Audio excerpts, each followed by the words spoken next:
Às vezes a gente quer tanto a bênção de Deus, meu irmão. Se preocupe em estar preparado para receber a bênção de Deus. Porque se você não estiver preparado para receber a bênção de Deus, essa bênção de Deus se transforma em uma maldição na sua vida, porque você não vai administrar, você vai se perder com aquilo ali. A gente precisa estar preocupado, Senhor, até quando, até quando? Você está pronto? Até quando a minha filha financeira não rompe? Está pronto para ter dinheiro? A gente até para isso tem que estar pronto, Karina. Para ter dinheiro, você vai continuar sendo fiel até nos dízimos, nas ofertas, você vai ser uma pessoa voluntariosa, cooperar com missões, porque algumas pessoas acham, não, se eu tivesse dinheiro, algumas pessoas olham para alguns grandes líderes, aí, eles têm que ir lá para Marajó, e ele não faz o papel, uma doação, mas eu sou pobre, mas tem que ser fiel no pouco, né? Você só tem R$2 no bolso para missões e é só aquilo de fato que você tem. Seja fiel no pouco, Deus vai, né, te dando mais. Então, toda essa questão de estar pronto é o que a gente tem que estar preocupado. Então, eu tenho procurado mais me preparar.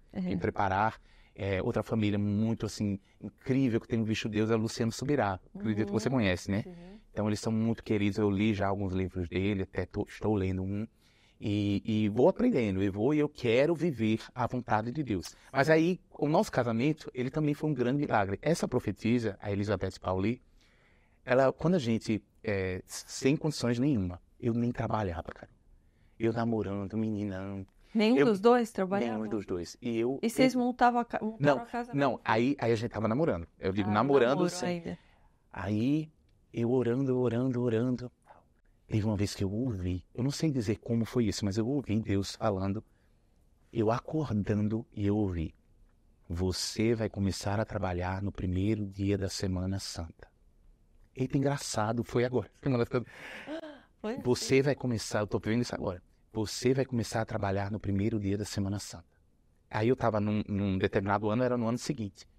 E eu fui e falei para minha mãe, não sei nem se ela lembra disso, olha, eu ouvi Deus falando para mim, eu tenho convicção, eu vou trabalhar no primeiro dia da Semana Santa. Meu pai tinha uns contatos com o pessoal da prefeitura e tal, e, enfim, passaram-se os dias, os meses, quando foi perto já da Semana Santa, aí recebemos uma ligação em casa, no telefone, olha, Alexandre, traga sua documentação, tal. E você lembrava disso já? Não, já eu tinha não esquecido? Já tinha até esquecido. Tinham passado alguns meses, eu com uma memória meio ruim, mas aquilo me marcou, ficou guardado. Mas eu não estava com aquilo ativo na minha mente, né? Aí eu me lembro que eu fui lá entregar a documentação, fui lá, vou. Aí o homem que estava fazendo a avaliação e pegou a documentação e falou assim, olha, vi aqui, tudo ok, vamos fazer o seguinte, amanhã começa o feriadão, é o primeiro dia da Semana Santa, mas lá amanhã de manhã, você já vai começar a trabalhar amanhã, no primeiro dia da Semana Santa. Daí você lembrou, na hora, porque falou a frase, né? A frase. Faz tipo assim, pum, daí parece que liga, assim, né? Sim, foi muito impactante. E eu fiquei tão feliz assim, porque olha só, Deus se importa com a nossa vida financeira. Deus se importa com aquilo que a gente precisa. Eu já estava um rapaz, já tinha meus 18 anos, eu precisava trabalhar. Então, Deus se importa. E ele tinha a data certa, Karina. Isso me deixou mais assim... Nossa. Meu Deus, está tudo escrito, eu fiquei sem, né? E outros assim sinais. Quando eu comecei a trabalhar, mas trabalhando salário mínimo. Na época, era R$510, 2009. Olha só. 510 do salário mínimo, né? Mas na época dava mais, hoje em dia você vai no mercadinho R$500, que dá qualquer compra. Mas assim, na época até, né? Era o salário mínimo da época. E eu me lembro que a gente, vamos dar um passo de fé, porque vamos noivar. Noivamos com um anel. Esse é ouro, né? Mas na época um anel de R$15, um anel, mas brilhava do mesmo jeito. Mas não era ouro. R$15, o dela também, um anel grande. Que até uns irmãos da igreja, quando a gente noivou na igreja, né? Olhou assim, um anel desse tamanho. Porque se fosse de ouro, era uma fortuna, né? E viram que a gente, né, não tinha carro e tal. Mas a gente noivou. E aí Deus foi assim, abrindo as portas. E eu me lembro que essa profetisa, a gente nem congregava mais lá na igreja, né? Mas a gente, muito simples também no nosso coração, olha, vamos nem ter festa. Nem ter festa, porque o casamento é o casamento. Então vamos nos preocupar, nós sempre fomos muito responsáveis, viu? Mesmo quando eu vivia de salário mínimo, eu não devia nada a seu ninguém. Então era contadinho. Hoje dá para comprar uma coxinha. Era assim, tudo, 2 mais 2, tudo somadinho, ó, 150 do aluguel, a gente era assim. E dizimava? Dizimava, R$51. Eu ofertava até para... Eu era patrocinador do R.S. Soares, né? Olha! Então, porque eu amava o programa dele. Hoje eu não acompanho muito, mas eu amava assim, as ministrações dele, um homem de Deus, o R.S. Soares. E aí, ele ministrando ali, aí eu vou ser um patrocinador. Veja, ganhando o que eu ganhava, mas era tudo e não devia nada a seu ninguém. Então, meus irmãos, se liga aí. A gente tem que ser responsável, né? E aí, mesmo ganhando bem pouco, a gente lá na luta, eu disse, não, vamos... Aí eu me lembro, a gente comprou a cama, até hoje eu lembro do preço, R$300. Uma cama box, na época era ainda uma cama legal, os 300, qualquer cama é 3 mil, né, tal, mas R$300, a gente foi comprando as coisas. E na nossa cabeça, não precisa não. E ela, como mulher, mas ela é muito tranquila, muito madura, não, casamento é a vida, não precisa não ter festa, vai na igreja, pastor ora, tá tudo bem. Nossa igreja é linda, né? Mas quando a gente foi falar para os irmãos que a gente ia casar, os irmãos da igreja... Todo mundo se uniu. Um deu o jantar, um deu o vestido de noiva dela, outro deu...